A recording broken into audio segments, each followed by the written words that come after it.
إن الحمد لله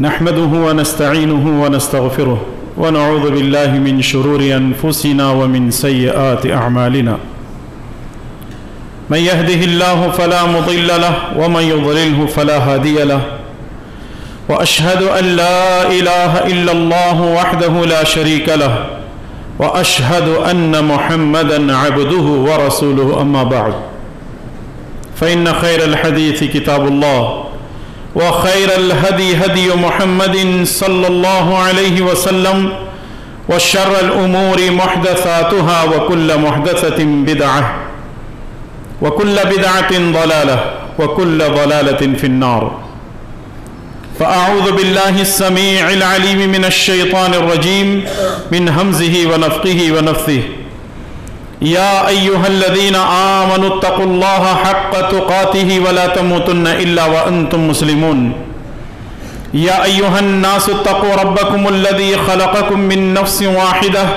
وخلق منها زوجها وبث منهما رجالا كثيرا ونساء واتقوا الله الذي تساءلون به والأرحام إن الله كان عليكم رقيبا يا أيها الذين آمنوا اتقوا الله وقولوا قولا سديدا يصلح لكم أعمالكم ويغفر لكم ذنوبكم ومن يطع الله ورسوله فقد فاز فوزا عظيما أعوذ بالله السميع العليم من الشيطان الرجيم من همزه ونفخه ونفثه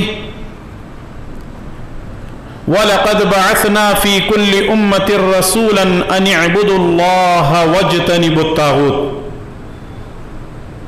وقال تعالى لا إكراه في الدين قد تبين الرشد من الغي فمن يكفر بالطاغوت ويؤمن بالله فقد استمسك بالعروة الوثقى لا انفصام لها والله سميع عليم رب اشرح لي صدري ويسر لي أمري واحلل عقدة من لساني يفقه قولي سبحانك لا علم لنا إلا ما علمتنا إنك أنت العليم الحكيم اللهم لا سهل إلا ما جعلته سهلا وأنت تجعل الحزن إذا شئت سهلا اللهم انفعنا بما علمتنا وعلمنا ما ينفعنا وزدنا علما اللهم آمين يا رب العالمين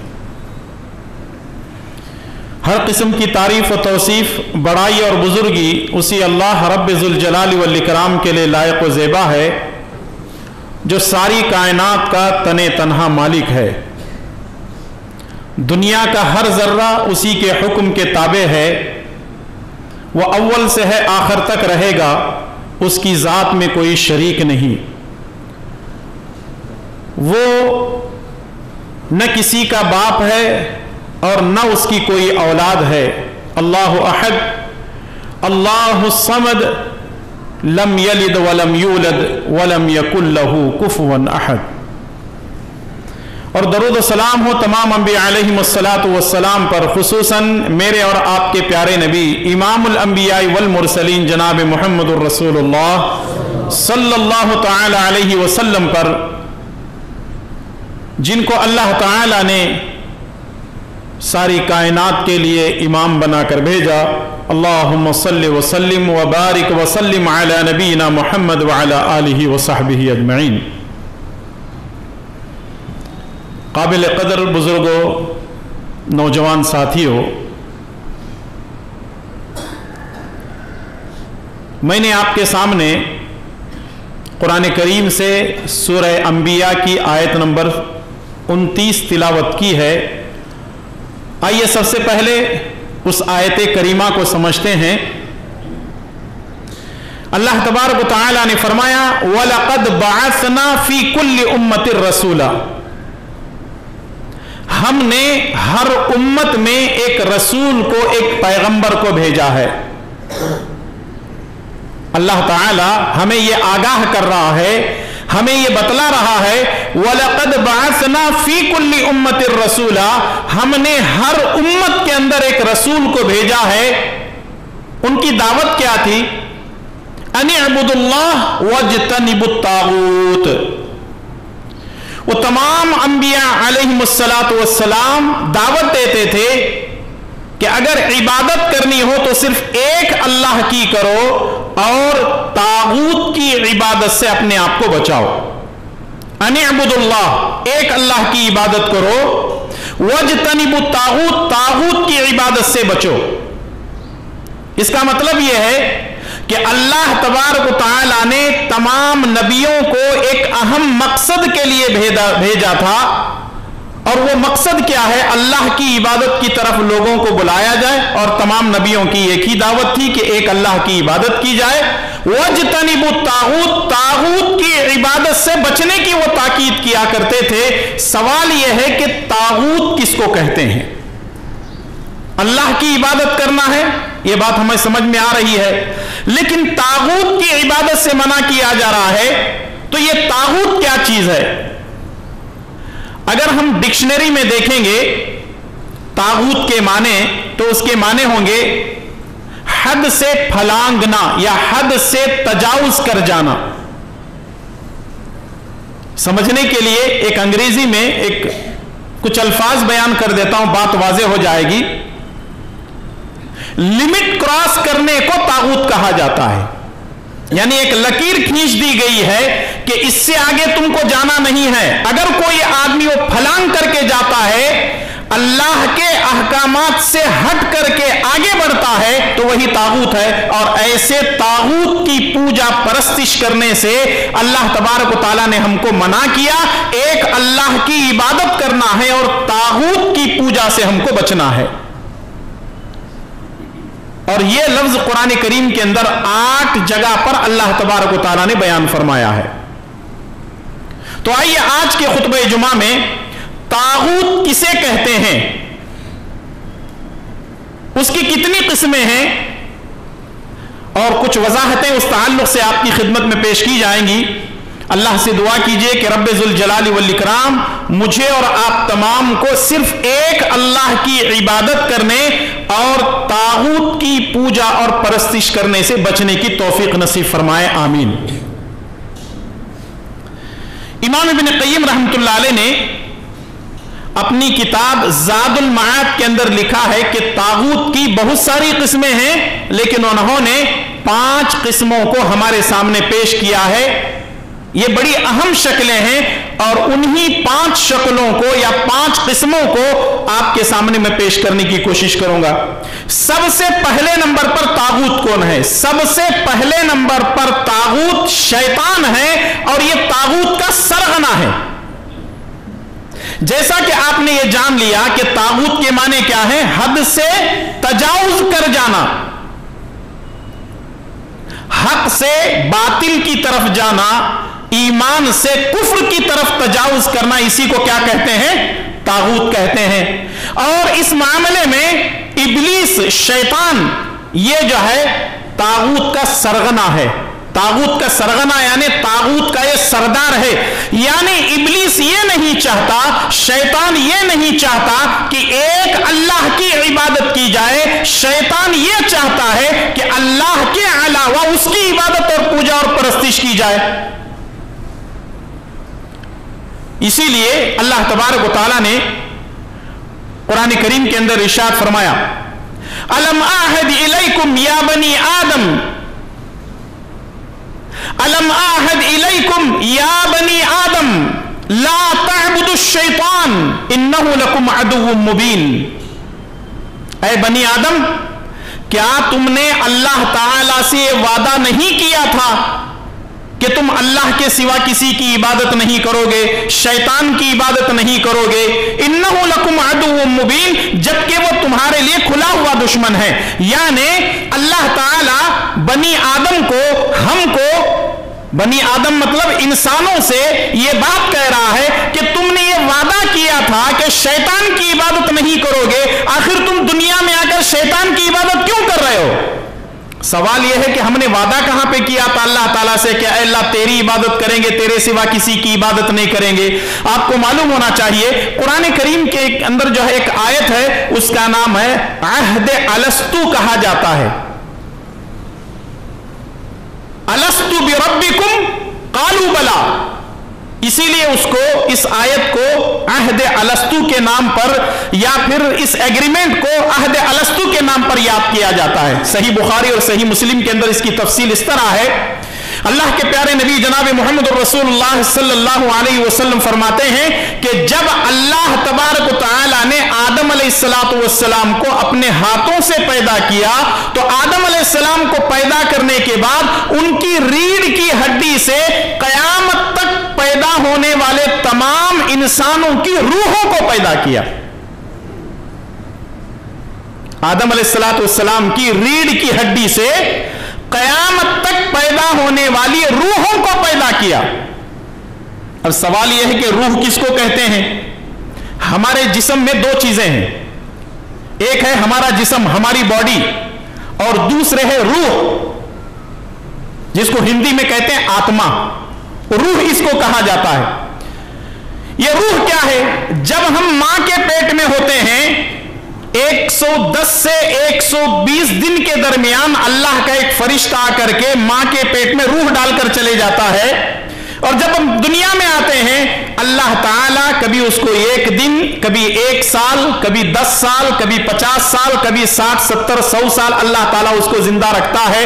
وہ اپنے مقدر کے مطابق دنیا میں جی کر کے اس دنیا سے چلا جاتا ہے. کا مطلب یہ ہے کہ اس کا جسم یہیں پر رہتا ہے، ہم اس کو دفن کر دیتے ہیں، لیکن یہ روح چلی جاتی ہے. یسألونک عن الروح قل الروح من امر ربی وما اوتیتم من العلم الا قلیلا. یہود و نصارہ نبی صلی اللہ علیہ وسلم سے روح کے بارے میں سوال کرتے تھے. اللہ تعالیٰ فرماتا ہے کہ نبی آپ سے روح کے بارے میں سوال کر رہے ہیں، آپ کہیے یہ روح اللہ کا حکم ہے، اس کے حکم سے آتی ہے اور اس کے حکم سے چلی جاتی ہے. وما اوتیتم من العلم الا قلیلا. جو علم تم کو دیا گیا ہے وہ بہت تھوڑا ہے.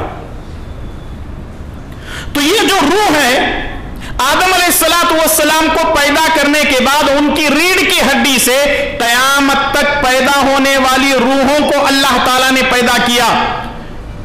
ان میں سے نبیوں کی روحوں کو الگ کیا، عام انسانوں کی روحوں کو اللہ نے الگ کرنے کے بعد تمام سے یہ وعدہ لیا کہ تم دنیا میں جاؤ گے.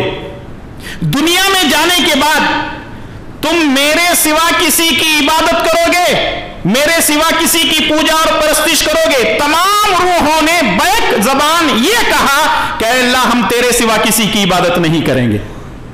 ہم عالم ارواح میں اللہ سے یہ وعدہ کر کے آئے ہیں کہ اللہ ہم تیرے سوا کسی کی عبادت نہیں کریں گے، لیکن دنیا میں آنے کے بعد اللہ کو چھوڑ کر شیطان کی پوجا اور پرستش کر رہے ہیں، اور جتنے لوگ شرک کرنے والے ہیں وہ شیطان کی پوجا کر رہے ہیں. شیطان یہی چاہتا ہے کہ اللہ کی عبادت نہ ہو، اس کی پوجا اور پرستش ہو. اور شیطان کی پوجا اور پرستش کرنے والے وہ کیا ہیں؟ یہ طاغوت ہیں، اور سب سے بڑا سرغنہ کون ہے؟ شیطان ہے.